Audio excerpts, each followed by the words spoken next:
Hi friends, అందరికీ నమస్కారం. Friends, ఈ సమాజంలో శృంగారాన్ని బూతు అంటారు, తప్పు అంటారు, పాపం అంటారు, చూడకూడదు అంటారు, చిన్నపిల్లల్ని నిషేధిస్తారు. అది ఎందుకు తప్పైంది, అది ఎందుకు పాపమైంది అనేది చూద్దాం. ఒకవేళ శృంగారం అనేది తప్పు అయితే మరి దాన్ని ఎందుకు చేసుకుంటున్నారు భార్యాభర్తలు? నిజంగా శృంగారం తప్పైతే దాని జోలికి వెళ్లకుండా ఏ పురుషుడు కానీ స్త్రీ కానీ ఉండగలరా? చెప్పండి. శృంగారం తప్పని ఎదుటి వాళ్ళని అంటారు. కానీ ఆ తప్పు పెట్టుకొని శృంగారం జోలికి వెళ్లకుండా ఎవరైనా ఉంటారా? ఉండరు. అది ఇష్టం లేనిది ఎవరు ఉండరు. ఆ! ఒక రకంగా చెప్పాలంటే మరి ఈ శృంగారం బూతు ఎందుకైంది అనేది ఇప్పుడు తెలుసుకుందాం. శృంగారం బూతు ఎందుకైంది? అశ్లీలం ఎందుకైందంటే ఇప్పుడు కొందరు బూతు మాటలు తిడుతూ ఉంటారు కదా! కొన్ని అసభ్యమైన మాటలు తిడుతూ ఉంటారు. చెప్పలేని నోటితో చెప్పలేని మాటలు తిడుతూ ఉంటారు. కానీ వాటి అర్థం కూడా శృంగారమే. కానీ వాటిని శృంగారానికి పర్యాయ పదాలుగా తిట్టే ఆ తిట్టు పదాలను బూతుగా మాట్లాడుతూ ఉంటారు. కానీ అవి కూడా కొందరికి అద్భుతమైన శృంగార భావాలను కలిగిస్తూ ఉంటాయి. వాటి అర్థం కూడా శృంగారమే. కానీ వాటిని తప్పు అంటూ ఉంటారు. అదే శృంగారాన్ని ఒప్పు అంటూ ఉంటారు. ఎందుకు అంటే శృంగారం ఎందుకు బూతు అవుతుంది? ఎప్పుడు బూతు అవుతుంది అంటే మనం ఎప్పుడైతే ఎదుటి వాళ్ళను అవమానిస్తామో, వేధిస్తామో, హింసకు గురి చేస్తామో, బాధ పెడతామో, అతిక్రమిస్తామో అది బూతు అవుతుంది. అది తప్పు అవుతుంది. అదే ఇప్పుడు భార్యాభర్తలు జరుపుకునే శృంగారంలో ఒకరిని ఒకరు అవమానించడం కానీ, వేధించడం కానీ, హింసించడం కానీ ఉండదు కదా! ఇద్దరు ఒకరి అంగీకారంతో ఒకరు శృంగారం జరుపుకుంటారు. అది ఇద్దరికీ ఇష్టమే. కాబట్టి దాన్ని శృంగారం అన్నాడు. అదే బయట ఎవరైనా ఒకరిని బూతు మాట ఆడవాళ్ళను, మగవాళ్ళు తిట్టినప్పుడు అది ఎందుకు తప్పు అవుతుందంటే అందులో హింస ఉంటుంది, వేధింపు ఉంటుంది. సామాజిక ఆంక్షలను అతిక్రమించడం, అలాగే వ్యక్తిగత పరిధిని దాటి ఎదుటి వ్యక్తి మీద మనం మాటలతో దూషించడం, దాడి చేయడం చేసినప్పుడు అది బూతు అవుతుంది. అది కూడా శృంగారమైన అది బూతు అని చెప్పబడింది. అంటే ఈ శృంగారంలో ఏముంటుందంటే ఎదుటివారిని రెచ్చగొట్టడం, తాను రెచ్చిపోవడం, ఎదుటివారిని రెచ్చిపోయేలాగా చేయడం, ఇవన్నీ కూడా అసభ్యం, అశ్లీలం అని చెప్పబడింది. ఎందుకంటే ఒకరిని ఉద్రేకపరచడం, తను ఉద్రేకం పొందడం అనేది హింస, క్రూరత్వంలో భాగం కనుక దీన్ని శృంగారం తప్పు అని చెప్పబడింది. ఎందుకంటే కొందరు ఆడవాళ్ళే అంటూ ఉంటారు, అధికంగా మహిళలతో శృంగారం జరిపే పురుషుణ్ణి, అనేక మంది స్త్రీలతో ప్రేమాయాణం, శృంగారం జరిపే పురుషులను మహిళలే చెప్తూ ఉంటారు. రసికుడు, ఓహో తాతగారు రసికుడు, ఈయన రసికుడు అంటూ వ్యంగ్యంగా మాట్లాడుతుంటారు. అంటే శృంగారం అనేది ఎక్కడా తప్పు కాదు, రసికుడు అనమాట. అంటే శృంగార రసాన్ని ఆస్వాదించే గొప్ప రసజ్ఞుడు అన్నమాట. అంటే ఇక్కడ తప్పు కాదు శృంగారం. కానీ ఎప్పుడు తప్పు అవుతుంది అంటే అతిక్రమించినప్పుడు, బూతు మాటలతో, నీచమైన మాటలతో శృంగార పదజాలం ఉపయోగిస్తే ఆ శృంగారం తప్పు అవుతుంది. అది హింస అవుతుంది, క్రూరత్వం అవుతుంది, నేరం అవుతుంది, అత్యాచారం లాంటిది. అంటే మాటలతో అత్యాచారం చేయడం లాంటిది అనమాట. బూతు మాటలు, హింసించడం, మానసికంగా ఇబ్బంది పెట్టే మాటలు చేస్తే అది మానసికంగా కానీ, మాటలతో కానీ ఎదుటి వ్యక్తిని అత్యాచారం చేయడం లాంటిది. కాబట్టి అది తప్పైంది. అంతేగాని శృంగారం ఎక్కడా తప్పు కాదు. స్త్రీ దృష్టిలో తప్పు కాదు, పురుషుల దృష్టిలో తప్పు కాదు, సమాజం దృష్టిలో తప్పు కాదు. అందుకే మీకు సినిమాల్లో శృంగారం ఉంటుంది, పెళ్లిలో శృంగారం ఉంటుంది, స్త్రీ పురుషుల మధ్య శృంగార కోరికలు ఉంటాయి. అందరికీ శృంగారం కావాలి. శృంగారం లేకుండా పశుపక్షాదులు, పక్షులు, మనుషులు ఎవరు ఉండరు. కాబట్టి శృంగారం ఎప్పుడు తప్పు కాదు. కానీ దాన్ని అసభ్యంగా, అశ్లీలంగా మాట్లాడినప్పుడు, క్రూరంగా మాట్లాడినప్పుడే తప్పు అవుతుంది. అయితే ఇప్పుడు మోడల్స్ ఉంటారు కదా, వాళ్ళు నగ్నంగా వాళ్ళు పోజులు పెడుతూ ఉంటారు. కొన్ని శృంగార శిల్పాలు నగ్నంగా ఉంటాయి.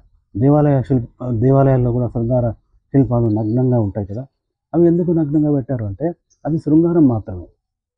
అందులో రెచ్చగొట్టడం ఉండదు, వాళ్ళు రెచ్చిపోవడం ఉండదు, అందులో కామం ఉండదు. కేవలం అంగాంగ సౌందర్యం ఉంటుంది. అంటే స్త్రీ శరీర సౌందర్యాన్ని, స్త్రీ యొక్క పురుషుడు ఆస్వాదించే తన అందమైన సౌందర్యాన్ని ప్రదర్శిస్తారు. ఒక అద్భుతమైన ప్రదర్శన అవుతుంది తప్ప అది శృంగారం అవుతుంది తప్ప బూతు అశ్లీలం కాదు.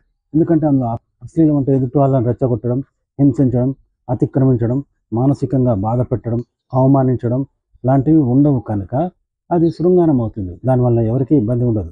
పైగా ఇతరులను సంతోషపెట్టే విధంగా ఉంటాయి. ఎవరిని రెచ్చగొట్టే విధంగా, అవమానించే విధంగా ఉండదు.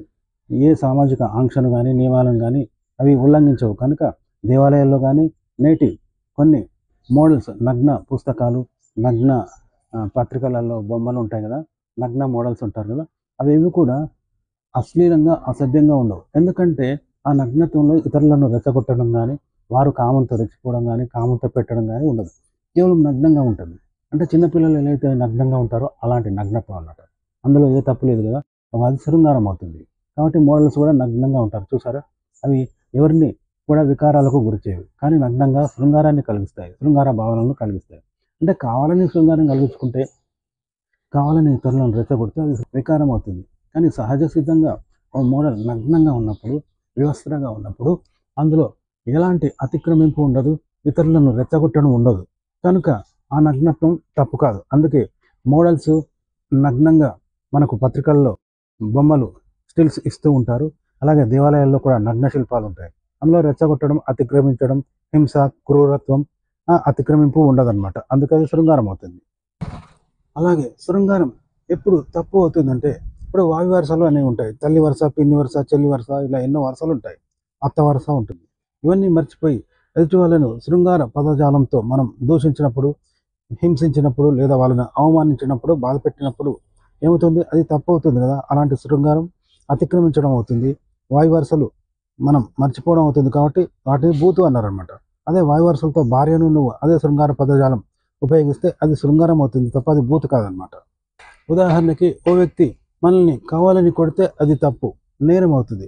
కానీ తెలియక తగిలితే అది పొరపాటు అవుతుంది కదా.